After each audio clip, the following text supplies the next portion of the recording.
ये हमारे पूर्वज करते आए हैं। ये इसी समय नहीं हो रहा, ये द्वापर में भी हुआ था। एक बार जब कौरव और पांडवों में घमासान हो गया तो दोनों माताओं ने, कुंती और गांधारी, इस व्रत को किए थे।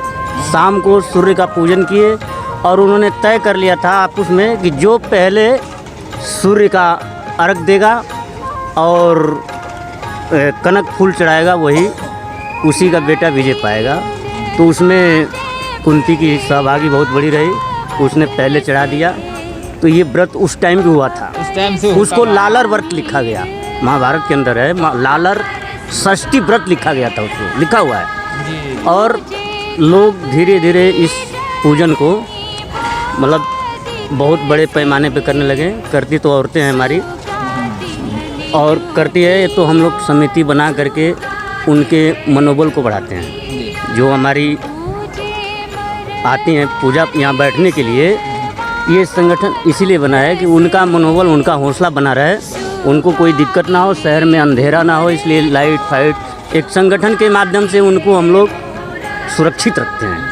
एकमात्र व्रत ये ऐसा है हिंदुस्तान के अंदर कि जब हमारी पत्नी ये व्रत करती है, उन दिनों हम लोग, पति कितना भी खराब होगा तो उस दिन पति खाना बनाता है, पत्नी का सेवा करता है।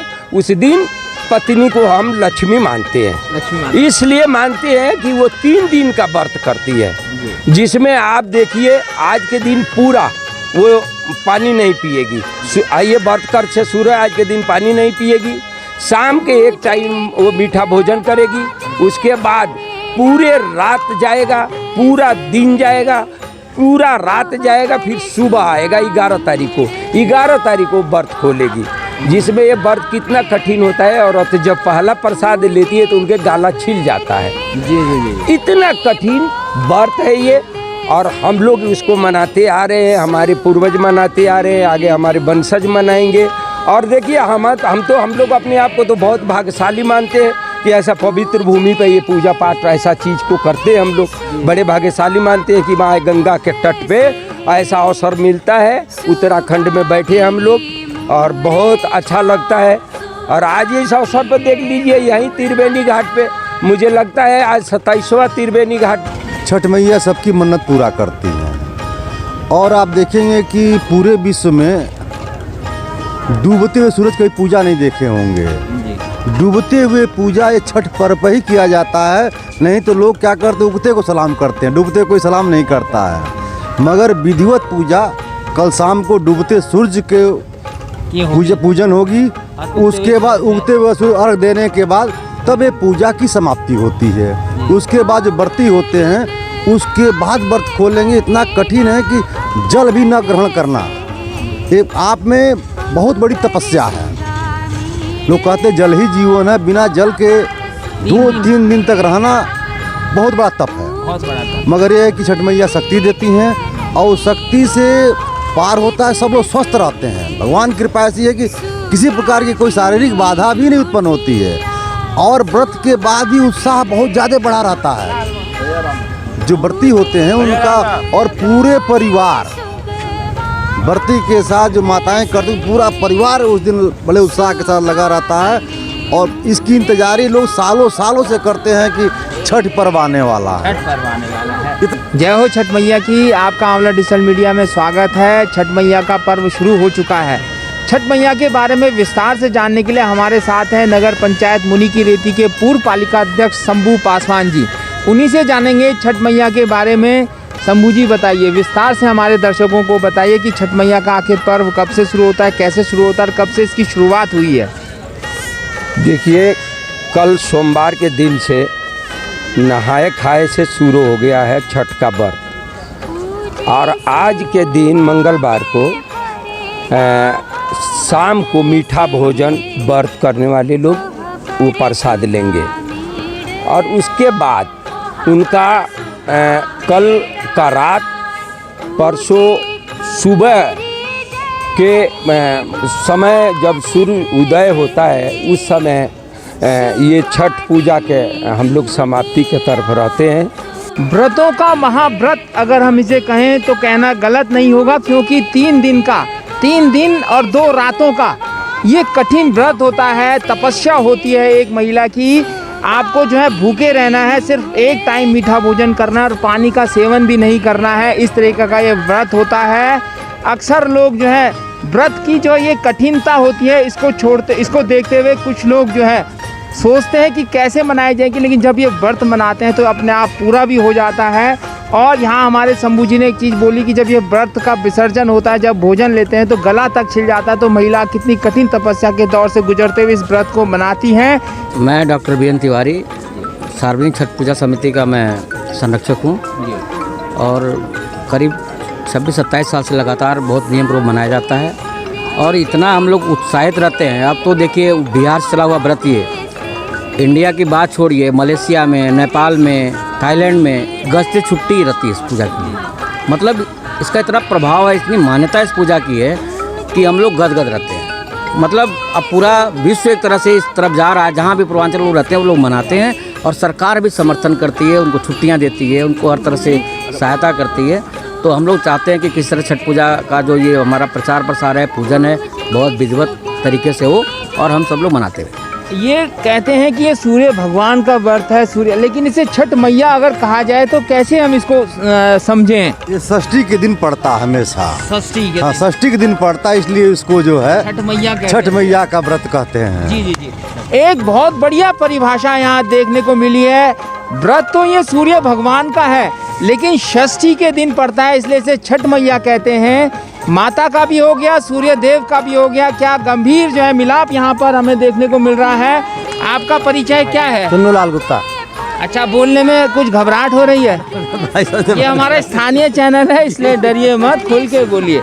क्या कहेंगे मैया के बारे में? मैया के बारे में यही है कि भाई इसको बहुत पूर्वजों ने मना रखा, तो हम लोग भी इसको मनाया जा रहा है और इसी के साथ सब लोग जुड़े हुए हैं। जी, ठीक। दीनदयाल राजभर। क्या कहेंगे छठ पूजा पर? छठ पूजा पर्व देखिए एक बहुत पवित्र त्यौहार है हम लोगों का, जो 4 दिवसीय माना जाए इसको, क्योंकि चौथे दिन समापन होता है, तो 4 दिवसीय त्यौहार हो गया ये। और हमारी माताएं बहनें व्रत रखती हैं, इसमें पुरुष भी व्रत रखते हैं, इसमें कोई प्रतिबंध नहीं है। अच्छा, पुरुष भी उतने दिनों का व्रत रखते हैं जैसे माताएं रखती हैं? देखिए पुरुष 1 दिवस रखता है, जैसे षष्ठी के दिन होता है तो उस दिन व्रत रहता है, और अगले दिन सप्तमी के दिन वो व्रत बोल देते हैं, उगते सूर्य को जल दे करके अपना वो व्रत तोड़ते हैं। और षष्ठी के दिन देखिए, षष्ठी के दिन व्रत रखा जाता है और माँ गंगे की गोद में बैठकर। अधिकतर देखिए यह जो त्यौहार है नदियों में, तालाबों के किनारे, जहाँ नदियाँ नहीं होती, जहाँ तालाब होते हैं, गाँव में तालाब होते हैं, पोखरा होता है, उनके तट पे किया जाता है। तो उस पवित्र जल को ही माता का रूप देते हैं, षष्ठी माता के रूप में हम लोग पूजते हैं और सूर्य भगवान को अर्घ दे करके उनको पूजा पाठ जो भी करना होता है करते हैं माताएं बहनें हम लोगों की, और पुरुष भी करते हैं। तो इसलिए बहुत पवित्र त्यौहार है, क्योंकि 4 दिवसीय 4 दिन पूर्व, जब आदमी तो छोड़िए, जो महिलाएं होती हैं लगभग जब हमारा ये दीपावली का पर्व होता है उससे 1 हफ्ता पहले ही वो सब ये लहसुन प्याज ये सब छोड़ देती हैं। पुरुष तो बाहर खा लेता है, लेकिन माताएं बहनें जो बिल्कुल शुद्ध और पवित्र होकर के इस पूजा को करती हैं, इसलिए इस पवित्र त्यौहार मनाया जाता है हम लोग। आपका शुभ नाम? धन्यवाद आपका, पतिराम राजभर। आज इस पावन पर्व को मनाने के लिए हम सब एकत्र हो रहे हैं, और सबसे पहले आपको धन्यवाद, आपके चैनल को धन्यवाद, जो हमारी बात आप आम जनमानस तक पहुंचा रहे हैं। तो हमारे पूर्व वक्ताओं ने इस संबंध में बहुत कुछ कहा और हम चाहते हैं कि ये क्रम चलता रहे, पावन पर्व को हम मनाते रहें और प्रभु का आशीर्वाद लेते रहें, छठ माता का आशीर्वाद लेते रहें, भगवान सूर्य का आशीर्वाद लेते रहें, आगे बढ़ते रहें। धन्यवाद। ये हमारे साथ जो है छठ मैया के बारे में जिन्होंने हमें विस्तार से बताया, एक भाई ने हमें बड़े विस्तार से ये बताया कि द्वापर युग से चला हुआ व्रत है। कुंती और जो गंधारी दोनों में एक बार प्रतियोगिता हो गई थी, कौन छठ मैया का पूजा बहुत बेहतरीन तरीके से मनाता है, कौन अगले दिन सुबह सूर्य को अर्घ देकर अपना व्रत का विसर्जन करता है। जिसने पहला किया उनके पुत्र की विजय हुई, ये बात बताई गई है। लेकिन एक सबसे बड़ी बात हमारी सरकारों पर भी आकर टिकती है कि आखिर हमारे जो व्रत हैं, हमारे जो त्यौहार हैं, वो आखिर हमारी शिक्षा पद्धति से क्यों नहीं जुड़े हुए हैं, क्यों नहीं हमारे बच्चे जान पाते हैं कि हमारा जो छठ पर्व है या हमारे जो दूसरे महत्वपूर्ण पर्व है वो आखिर कब से चलते हुए आ रहे हैं, उनका इतिहास क्या है, उनकी गाथाएं क्या है। क्या हम चाहेंगे कि हमारे जो यहाँ पे वक्तागण थे कि हमारे शिक्षा, हमारे पाठ्यक्रम में भी ये व्रतों का उल्लेख हो? क्या कहेंगे आप? बिल्कुल, बहुत अच्छी बात कही आपने। रामायण हो गया, महाभारत हो गया, ये जितने व्रत त्यौहार जो हिंदू रीति रिवाज से जुड़े हुए हैं और हिंदुस्तान में, तो इनको शिक्षा में लागू करना ही चाहिए। इनका एक पाठ्यक्रम स्टार्टिंग से बनाना ही चाहिए, तभी तो लोग आगे समझ पाएंगे। नहीं तो नई पीढ़ियाँ तो भूलती जा रही हैं। आपका क्या कहना रहेगा? बिल्कुल सही है। देखिए ऐसा है ना कि हमारे जो संस्कृति है, जो हमारे मेन जो है पर्व हैं, इसको जोड़ने से आने वाली पीढ़ी अवगत होगी। तो सरकार को बिल्कुल चाहिए कि हमारी संस्कृति को, हमारे जो है जो मुख्य पर्व हैं, इसको अगर पाठ्यक्रम में जोड़े जाएगा तो भावी पीढ़ी जो है इसको ज्ञान रखेगी। अंदर धीरे धीरे लोग जो है ना पाश्चात्य सभ्यता की तरफ बढ़ रहे हैं। आप क्या कहेंगे समूह? देखिए, मैं तो ये कहूँगा, और त्योहारों को तो आप कह सकते हैं कि धीरे धीरे कम हो रहा है, और छठ एक महापर्व ऐसा है कि इसका विस्तार हो रहा है। विस्तार इसलिए हो रहा है, इसमें पंडित लोगों के कोई हस्तक्षेप नहीं है, और व्रत करने वाला अपने श्रद्धा, अपने औकात से जितना ले के घाट पे आता है वही भगवान को दे के खुश होकर जाता है। और इसमें पंडित लोगों के ये हस्तक्षेप नहीं है कि इतना धोती, इतना टोपी, इतना माला, इतना जनेऊ। तो इसलिए खुद का अपने रूपरेखा से तैयार करके अपने औकात के हिसाब से आके गंगा जी के पास भगवान के पूजन करके अब बड़ा एक खुशी सा माहौल में महसूस करता है कि हमने ये व्रत को आज संपन्न किया, और उसे बहुत अच्छा लगता है। इसका विस्तार हो रहा है, आप पूरे विस्तार हो रहा है। लेकिन हमारा जो सवाल था कि सरकार को शिक्षा पद्धति में लाना चाहिए, इसको लाना चाहिए। जो चीज़ ज़्यादा बढ़ता है उसको बहुत ज़्यादा लाना चाहिए। हम तो ये कह रहे हैं, जैसे बिहार में गजेटेड छुट्टी होता है, दिवाली के बाद ही छुट्टी हो जाता है। आज जब तक ये समाप्त नहीं होगा गजेटेड छुट्टी रहता है, तो फिर वो सरकार को ध्यान है। तो मुझे यही लगता है कि धीरे धीरे हर राज्यों में हो रहा है, तो हिंदुस्तान इस पर्व को उस तरफ जा रहा है। मैं ये नहीं आप शंभू जी, आप ना शायद कहीं ना कहीं पार्टी से जुड़े हुए, राजनीति से जुड़े हुए, कहीं ना कहीं आपकी पार्टी पे सवाल उठ रहा है जिनकी सरकारें रही है। क्या आप चाहेंगे कि ये शिक्षा से जुड़े? मैं चाहूँगा कि जुड़े था, अभी तक जुड़ा था, ये शिक्षा पद्धति में था ये छठ पर्व। अब शिक्षा, भैया मेरा कहना क्या है, मैं भी मेरे कहना समझे जिसे आना चाहिए, जिससे हमारे आने वाले भविष्य को जानकारी हो, लेख में रहे।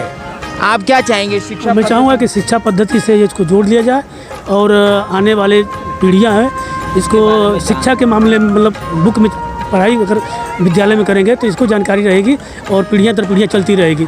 इसको तो बहुत ज़रूरी है शिक्षा पद्धति में जोड़ने की, एक सब्जेक्ट में जोड़ने चाहिए। आप क्या चाहेंगे? बस जी, हम भी यही चाहेंगे कि शिक्षा पद्धति में जुड़ा रहे और आने पीढ़ी उनको भी जानकारी है सबकी मिलती रहे। आप भी चाहेंगे कि शिक्षा पद्धति से जुड़े? बिल्कुल जुड़े सर। क्या अपनी राय भी रखिए सरकार को? सरकार को इसके पहले भी सरकार में दिया गया था, छुट्टियां भी मिली थी, फिर वो कैंसिल हो गई है छुट्टियां जो आज की थी। मेन सवाल छुट्टियां का नहीं है, मेन है जो हमारे बच्चे हैं, हमारा जो भविष्य है वो जाने पर्व को। जैसे आपने एक बहुत अच्छी बात कथा सुनाई, ऐसी कथाएं कईयों को पता ही नहीं है। हाँ बिल्कुल पता नहीं है। एक चीज़ और है, एक देवव्रत पुस्तक आती है, ये ऋषिकेश में भी है। हमने 98 में यही कार्यक्रम था, उसके लिए उस गुटके को मंगाए थे, और पूरा ये छठी मैया का विस्तार उसमें लिखा हुआ है, देवव्रत पुस्तिका में, और पूरा ब्यौरा लिखा हुआ है माँ का जैसे। और उसमें ये भी लिखा हुआ है कि क्या क्या इनके लिए चढ़ता है। इस धरती पे जितने फल हैं अगर संभव मिल जाता है तो वो चढ़ता है, कोई चीज़ बाकी नहीं रहता है। तो ये पहले से इसका लिखा हुआ है। अब ये है कि ये कैसे इसका बढ़ावा होगा, इस प्रदेश में कैसे बने। जैसे बिहार का नाम आता है, यूपी का नाम आता है, तो उत्तराखंड में भी हो कि उत्तराखंड में बहुत बड़े पैमाने पे पूजा होता है, यानी उत्तराखंड का नाम है। जी। आप चाहेंगे कि शिक्षा पद्धति से जुड़े ये? जी बिल्कुल, मैं छठ पूजा समिति की तरफ से मांग करूँगा सरकार से कि सबसे पहले तो इस त्यौहार को राजकीय अवकाश घोषित किया जाए, और दूसरी मांग ये है कि शिक्षा के अंदर इसका पाठ्यक्रम हो, जिससे कि आने वाली पीढ़ी को, हमारे बच्चों को जनरल नॉलेज भी मिले इसमें कि हमारे पूर्वजों ने क्या कौन कौन से त्यौहार किए थे, कौन से व्रत किए थे, इसका हमारा जानकारी होगी, तभी हमारे बच्चे को पता नॉलेज चलेगा। होगा। आप भी चाहेंगे? बिल्कुल बिल्कुल, पूर्व वक्ताओं का पूरा समर्थन है। हमारी संस्कृति, हमारी सभ्यता तभी जीवित रहेगी जब हमारी सरकार भी इस तरफ ध्यान देगी।